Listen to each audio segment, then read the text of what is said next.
Guys, we are going to take a look at absolutely one of the best under $100 knives that I've seen this year. This is the Trivesa Volans. It's a company that has really surprised me with a lot of their offerings, so let's not waste any more time. Let's turn this around and look at this incredible knife.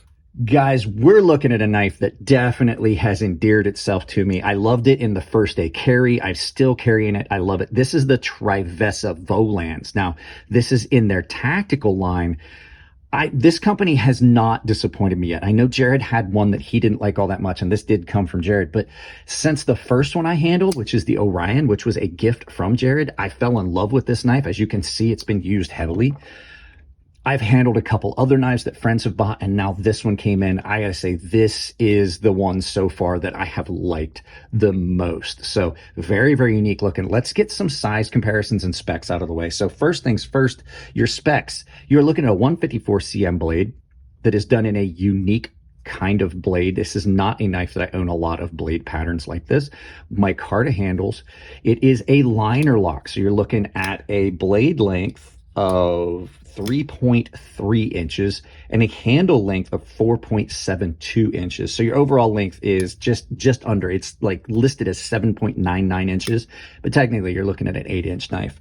And your overall weight on this, surprisingly light for an 8-inch knife, 3.5 ounces. Now, I did a good bit of cutting with this, and I can say it performs really well for a unique blade shape like this. So let's get some size comparisons out of the way so I can tell you guys all that, but you know, just seeing it visually is better. So your first knife is just what's in my pocket. The PMP Aries, you can see this is a little bit bigger than the Volans here, and this is not a small knife. So your next knife is the Benchmade 940, another like similarly styled knife. It's nice and thin and things like that, but you can see this is about an inch longer than the Benchmade. So, and your final knife, as always, is the Chris Reese Benza Large 21. You can see they are just about the same length, but that's where the similarities end. Let's go ahead and get this out of the way and really crack into this knife. So since the day this showed up, I've been really impressed with it. The first day in carry, first day pockets video you guys saw, I was pretty impressed with it.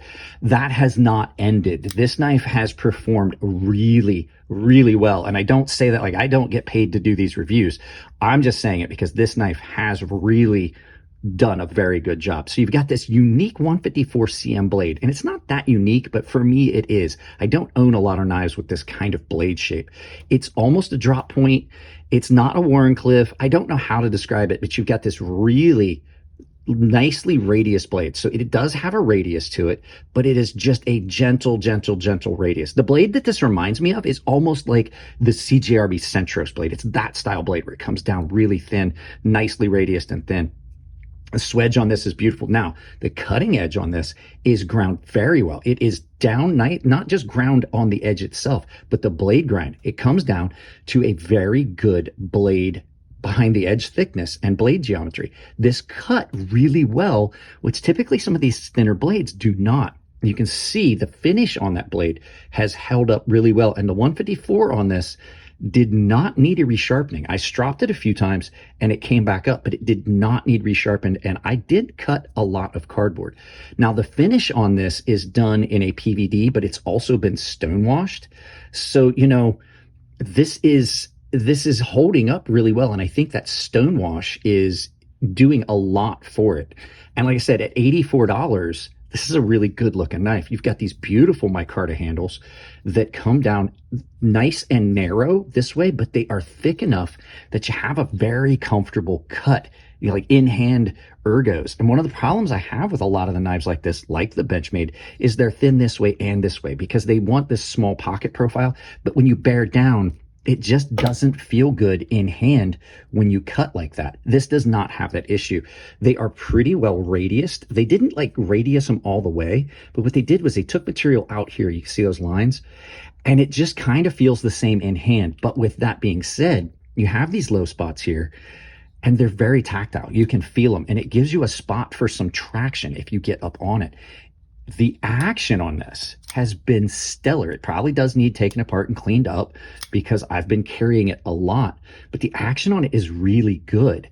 Your access to the lock bar, just about perfect. It is just dipped down enough here. They've removed enough material here that you can access that lock bar, and they removed just about the perfect amount of material here to where this doesn't feel thin. Let me zoom in on that so you can see.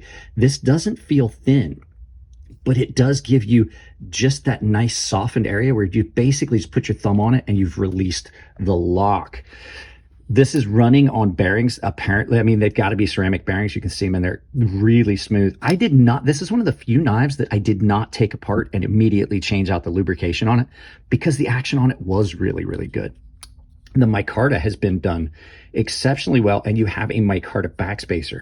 I've started to get to where I love these companies that are doing the backspacer in the same material as the handle. It gives you some continuity along those lines, and not only is it a cost-saving measure, it's attractive, especially if it's done well. The liners are married up exactly, like perfectly smooth between the handle material and the backspacer and the liners.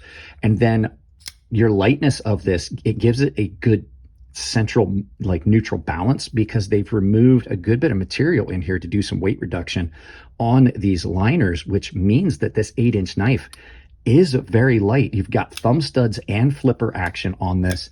You just can't go wrong with this. And like I said, $84 is not a bad price for a knife. They've just really impressed me every time with the quality. And then even these little milled lines that you've got here that just are kind of an aesthetic, it's kind of an aesthetic touch. It's just something you don't get on a lot of budget knives. So I will say there's a couple small things about this knife that I'm not over the moon about, and we will talk about those after you listen to this video sponsor, Coffee Brand Coffee. Guys, did you know that Coffee Brand Coffee has more than just awesome on-demand roasted coffees and flavored coffees? They also have tea, cocoa, cold brew bags, decaf, and they have premium candies that will make your family go nuts. So check them out with the link down below to save 10% on some of the best coffee you're going to find. So yeah, don't forget to go check out Coffee Brand Coffee and save 10% with my link or code. So there's very few things about this knife I don't like. One of just the simple ones is it has a big lanyard hole. I think they could have just put a pin in here, you know, milled out a spot in here. They were already milling it, and then just set a pin that you could wrap a lanyard around. These are the small things. The pocket clip squeaks a little bit, and that's fine. That doesn't bother me as badly as it used to, but it does squeak when you're positioning your hand to deploy the knife. The ones that really do kind of bother me, I cannot reverse flick this knife. I can't get in here. You see how close the backspacer, or I see the thumb stud is to that side, to the liner. I can't get in on it to do a reverse flick. And if you're left-handed, you're really going to have a hard time. You could definitely reverse flick it from if you're left-handed, but you can't right-handed. And you can't reverse your pocket clip, which is something that is kind of standard these days in knives. The last thing, now this, like I said, very, very few, well, there's two things. I'm sorry. The tip on this is very acute, which means that's kind of fragile. This is one of those knives I would be afraid that I'm going to knock the tip off this very easily. There's several knives. Like now, I do know that I've had some of those knives, and I've said that about other knives. I said about the Yojimbo. I said it about the Warrentac, and I have not had any issues with it. But I will say, I still stand by the fact that if you happen to dink this into something, you're going to do much more damage to the tip of this knife than I would say one of my other knives. And then the final thing is, you can see that the plunge is very, very close to the end of the grind, which means that you're going to have a harder time keeping this from starting to get a smile, because you can see there it's already starting to thicken up. But other than that, this knife is awesome. I may try to get one of these. I may purchase one of these because they are on sale right now. So like I said, I'll put a link down below. That's all I've got on this. This is a great, great knife. I would not shy away from telling you to get one. So let's turn us around, do some final thoughts, and send you out about your day. So coming from a company that I hadn't had much experience with, to have had all of their knives so far be this good is unusual. I mean, even companies that I love, I get stinkers every once in a while, and this has not been the case. I absolutely recommend this knife. If you haven't checked out Trivesa knives, just give them a shot. Their knives are usually very, very budget friendly, and you're not going to hurt yourself by just trying them. Because like, even if you don't like the knife a lot, it's still something you could have around for utilitarian purposes or regift it. So there you go, guys. This was a lot of fun having this one here at the house, but it's time to move on. If you like the video, give it a thumbs up. You don't like it, give it a thumbs down, but please try to tell me why.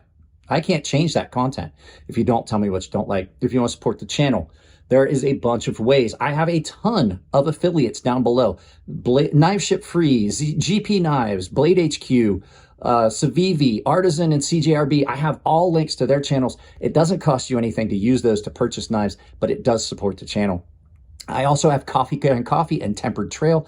They are my channel sponsors. Coffee Brand Coffee is my primary sponsor. Save 10% by using either the discount code that's down below at either one of those vendors, or you can use coupon code Crazy Sharp, all one word. That saves you at checkout at those as well. And I also use that coupon code for Rosecraft and Ferrum Forge Knife Works. So if you go to either of those websites, you can use that coupon code Crazy Sharp, all one word. Amazon store is down below. You use that, take it, pin it to your browser, do any Amazon shopping you're gonna do with that link. It supports the channel. It doesn't cost you anything. And I have a tier-based members area that is down below. You can join. Everyone gets early access to videos. Everyone gets exclusive content when I put it up. Everyone has access to my private Discord. Baseline and Premium guys are entered into giveaways that I do on that private Discord, and the Premium guys have access to a sharpening tutorial series here on YouTube behind the paywall. Guys, that's it on this one. I love you all. Keep it clean in the comments section. If it's your birthday, happy birthday, and I'll see you in the next video.